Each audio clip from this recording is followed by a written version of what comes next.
مرحبا بكم أيها الطيبون في قناة عالم المتعة والجمال.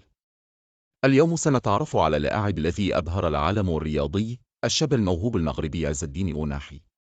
فمن هو هذا اللاعب؟ هيا معا لنتعرف عليه، لكن قبل ذلك لا تنسى العنى.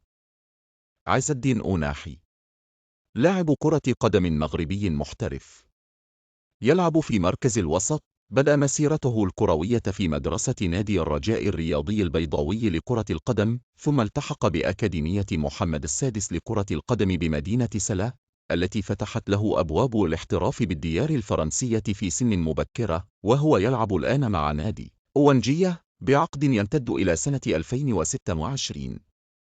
ويعد أوناحي من الركائز الأساسية للمنتخب المغربي لكرة القدم، الذي كتب عهدا جديدا لكرة القدم المغربية والعربية والأفريقية على الأراضي القطرية بعد إنجازه التاريخي في مونديال قطر 2022. المولد والنشأة: ولد عز الدين أوناحي يوم 19 أبريل نيسان 2000 في مدينة الدار البيضاء، لعائلة شغوفة بالرياضة، وهو الابن الأوسط لأسرته المكونة من 3 إخوة. يمارس أخواه كرة القدم أيضا على مستوى أقسام الهواة، كما أن عمه لاعب كرة قدم سابق في نادي الرجاء الرياضي البيضاوي على مستوى الفئات الصغرى للنادي، قبل أن تضع إصابة حدا لمسيرته الكروية. كما أن ابن عمته رضا مهناوي لاعب كرة قدم محترف يلعب في مركز ظهير أيمن في نادي الجيش الملكي لكرة القدم. بدأ عز الدين أوناحي بمداعبة كرة القدم في ال5 من عمره في حي للا مريم بمدينة الدار البيضاء، قبل أن ترصده أعين أحد المستكشفين، وسرعان ما انضم إلى الفئات الصغرى لنادي الرجاء الرياضي البيضاوي، وشارك معه في مسابقة كأس دانون، وعمره لا يتجاوز 10 سنوات، ولعب ضمن فئة أقل من 13 سنة. وبعد بلوغه 15 عاماً، غادر أوناحي نادي الرجاء الرياضي البيضاوي عام 2015، وانضم إلى أكاديمية محمد السادس لكرة القدم، حيث لعب هناك 3 سنوات قبل أن تفتح أمامه أبواب الاحتراف بالديار الفرنسية وهو في سن 18 من عمره، إذ وقع عقداً مع نادي ستراسبور سنة 2018. لكن الفتى المغربي لم ينجح في إثبات ذاته مع فريق الشمال الفرنسي، فلم يلعب أي مباراة مع الفريق الأول النادي.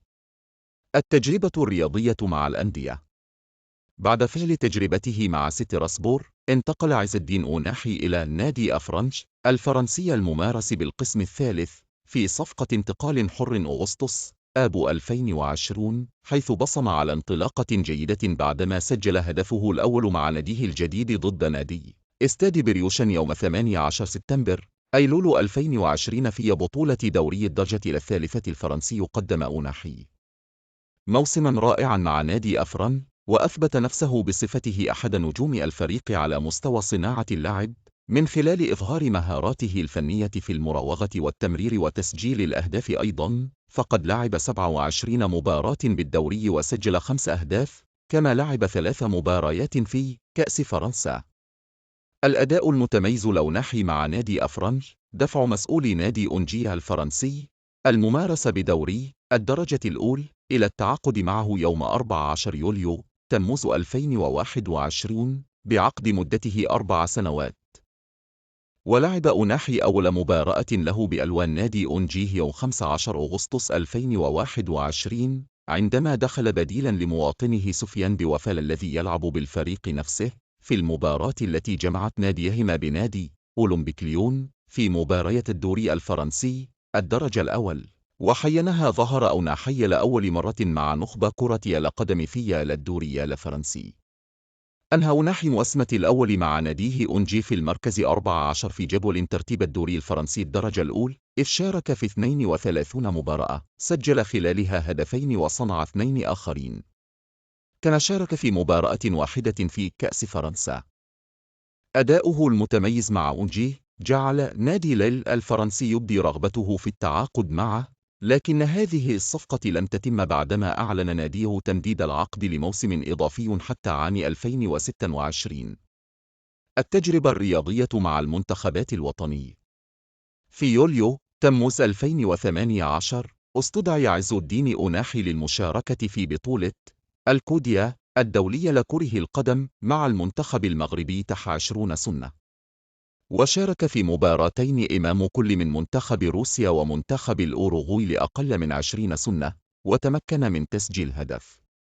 ويوم 18 أغسطس 2019 استدعي أوناحي من طرف مدرب المنتخب الأولمبي المغربي باتريس بوميل ضمن اللوائح الأولية برأس المواجهة ضد منتخب مالي في إطار المباريات الإقصائية المؤهلة لكأس إفريقيا لأقل من 23 سنة، لكن لم يتم الاحتفاظ به ضمن القائمة النهائية المستدعى لهاتين المقابلتين.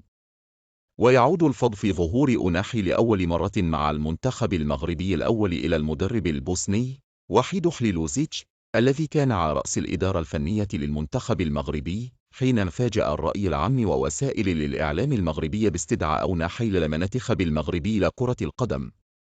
وقد لعب عامل الصدفة دورا كبيرا في وجود أوناحي مع المنتخب المغربي، فقد ذهب وحيد حليلوزيتش لمراقبة سفيان بوفال الذي كان يلعب هو الآخر لنادي أونجي، لكنه تفاجأ بالمستوى الجيد الذي يقدمه أوناحي وقرر استدعاءه.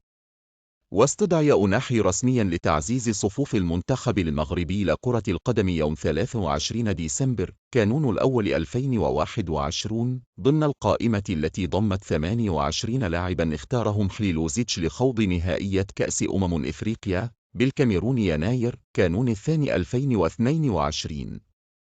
وكانت أول مباراة رسمية لعز الدين واحي بقميص المنتخب المغربي ضد منتخب غانا يناير كانون الثاني 2022 ضمن نهائيات كأس أفريقيا، وهي المباراة التي انتهت بانتصار أسود الأطلس ب1-0.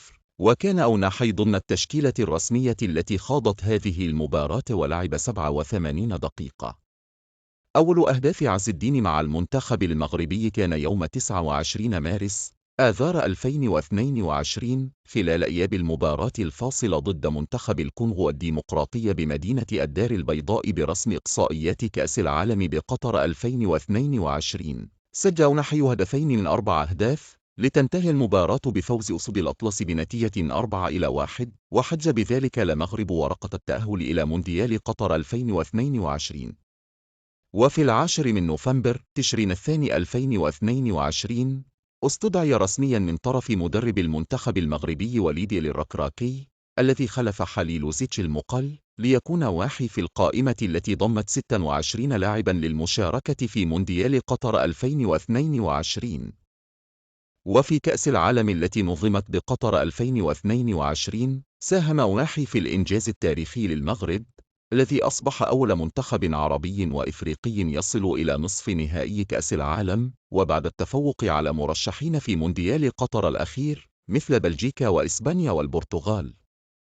لفت أوناحي الأنظار إليه بفضل المستويات المميزة التي قدمها في مونديال قطر في الوقت الذي ينتهي في عقده في شهر يونيو حزيران من عام 2026، وارتباط اسمه بالانتقال لأندية مثل برشلونة ونيوكاسل وليستر سيتي، خاصة بعد التصريحات التي تلقاها من مدربين ومحللين عالميين. لويس إنريكي مدرب منتخب إسبانيا خلال المؤتمر الصحفي الذي تلا المباراة الحاسمة التي جمعت المنتخب المغربي والمنتخب الإسباني في دور الثمن لنهائيات كأس العالم بقطر، قال إنريكي: تفاجأ من اللاعب الذي يرتدي الرقم 8، يقصد أوناحي، آسف لا يحضرني اسمه، يا إلهي، أين أتى ذلك اللاعب؟ يلعب بشكل رائع. نعرف أشرف، حكيمي، وزيش، وأيضا صيري وأمرابط، لكن هذا الشاب لم يتوقف عن الركض. فقد كنت أناقش أداءه مع الطاقم، مذهل. ريكاردو كاكا نجم منتخب البرازيل سابقا في تحليله لمباراة المغرب والبرتغال في دور ربع نهائي كأس العالم بقطر 2022 على قنوات BN سبورت الرياضي، علق كاكا على أداء أوناحي قائلا: يا إلهي ما هذا لاعب. محمد أبو تريكة نجم منتخب مصر سابقا في تحليله لمباراة المغرب والبرتغال في دور ربع نهائي كأس العالم بقطر 2022، قال أبو تريكة أن عزال الدين أوناحي واحد من أفضل اللاعبين الموجودين في منتخب المغرب، وأضاف أنه قدم أداء على أعلى مستوى أمام منتخب البرتغال. لم يسمح لأحد بالمرور أو الاقتراب من مرمى ياسين بون. أوناحي يشبه النجم العالمي إنيستا.